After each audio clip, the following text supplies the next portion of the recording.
Hey there, Chad Bonja here for High University Libraries.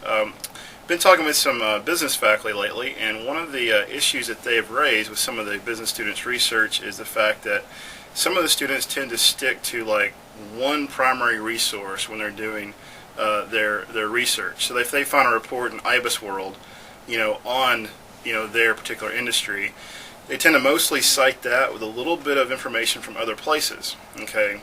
The problem with that is that you really want to get a good diverse selection of resources. Now, I'll give you an example from the real world, okay, why this is important.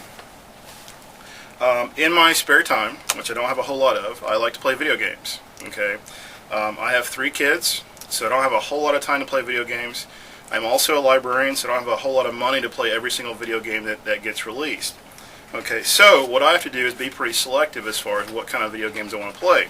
So you can read things, and this is PlayStation Magazine. I actually have an Xbox, but I still get this magazine for some reason. You can read reviews in magazines like this. Now, my brother and I were going to play a game called Army of Two: The 40th Day. We played the previous one that came out a couple years ago, really liked it, and so we were going to actually play this game together. Well, after reading the review here, which is pretty short on this page, PlayStation, the official magazine, gave it 4.5 stars out of 5 stars. So they actually gave it a really good review. Now, if I'd gone solely on this review here, I probably would have gone out and bought the game. However, I like to look at multiple sources to make sure that I'm getting rid of some of the bias that might be out there, and to make sure that I'm getting a pretty diverse selection of information about a particular product. Okay, so likewise, you might want to do this with your research. And I'm going to show you here on the computer how I do this personally with some other gaming websites to make sure I'm getting the most value for my dollar. And I'll also show you how you can look at this in your own business research as well. Online, one of the first places I go to see how a game does in the reviews is IGN.com. They usually do a pretty good amount of reviews. They also do pretty lengthy reviews, so it's a little bit longer than that PlayStation magazine review I just showed you.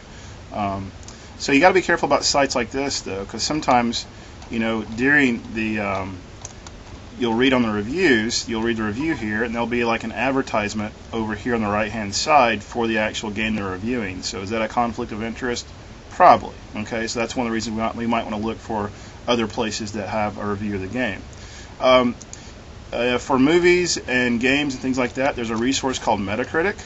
It's just Metacritic.com that I use for looking at reviews. Now we see the overall, according to 43 critical reviews, the overall scores is a 74. Okay, so that is definitely not 4.5 out of 5 stars according to what the PlayStation magazine gave it. Okay, so what I did is I looked through some of these reviews here to see what some of the trends were, and you can see there's some ones at the top and there's also some at the bottom. So I just kind of read quite a few different reviews there to get a good variety of information.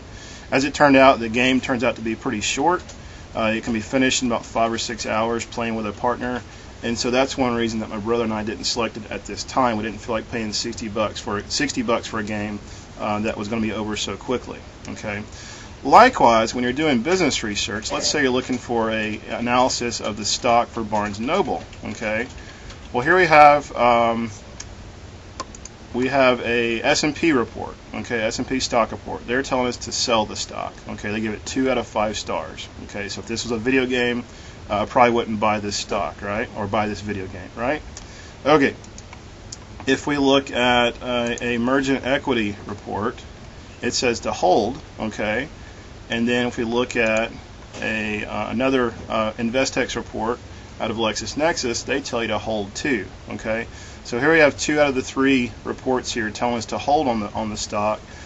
In some cases, you may even see things where somebody will say buy, some people will say sell, but generally it may be either a neutral to a negative or positive report there. Okay, so it's another example of looking at different ways to look at multiple places of information. Don't just cite one thing, okay, and then definitely make sure you read the full report.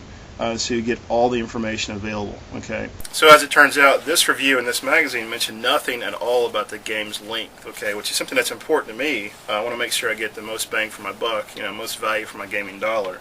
So if I just gone on this review here, I probably would have bought the game. If you just go on one single stock report, you might buy the stock. and be sorry that you did. So you need to consult multiple resources, multiple industry reviews if you're doing the industry and whatnot. So as it turned out, my brother and I did not buy this game. Actually, he is in the process of picking up Call of Duty Modern Warfare 2, which we're looking forward to playing together online as well. So hopefully you have good luck with your research, and definitely let me know if I can help you in the future.